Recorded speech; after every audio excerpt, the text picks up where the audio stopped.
এই সংসদের মাধ্যমে জনপ্রত্যাশা পূরণ হবে। এর আগে যে সংসদ ছিল জনগণের ভোটে নির্বাচিত ছিল না, সেই সংসদে মানুষ একটা প্রহসনের সংসদ ফার্সে পরিণত হয়েছিল। এবারে যারা সংসদ সদস্য নির্বাচিত হয়েছেন জনগণের ম্যান্ডেট নিয়ে নির্বাচিত হয়েছেন এবং তারা জনপ্রত্যাশা পূরণে, জন আকাঙ্ক্ষা পূরণে কাজ করবেন এবং জাতি তাদের দিকে অধীর আগ্রহে তাকিয়ে আছে। আমার বিশ্বাস জাতির যে আশা আকাঙ্ক্ষা নিয়ে এই জনপ্রতিনিধিদেরকে এই সংসদে পাঠিয়েছেন, তারা সেই প্রত্যাশা পূরণ করবে।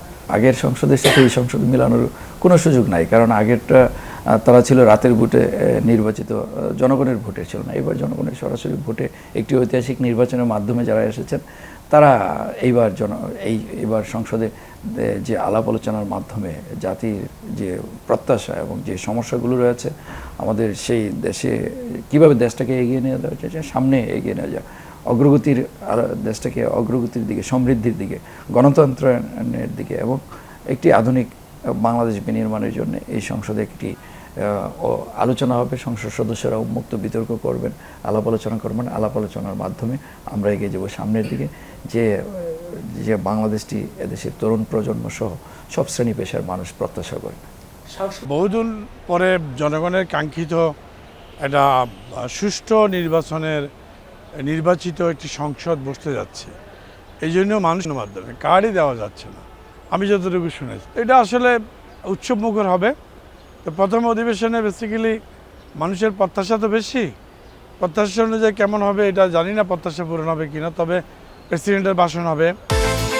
বিকাশ পেমেন্টে 10,000 টাকার বেশি অফার, শপিং চলছে তো। স্পিকার নিয়োগ হবে, ডেপুটি স্পিকার নিয়োগ হবে এবং প্রেসিডেন্টের ভাষণের উপর হয়তো কিছু আলোচনা হবে। এই সব কিছু মিলে প্রথম অধিবেশনটা এইভাবেই শেষ হবে, এর বেশি কিছু হবে না। অবশ্যই নতুন কিছু হবে, খুবই রিয়েল সংসদ হবে। সেখানে সরকারি দল, বিরোধী দল উভয়ে কথা বলবে, উভয়ের সম্মানের সহিত কথা বলবে। কেউ কাউকে কটাক্ষ করবে না, কেউ কাউকে গালি দিয়ে কথা বলবে না, অপমান দিয়ে কথা বলবে না।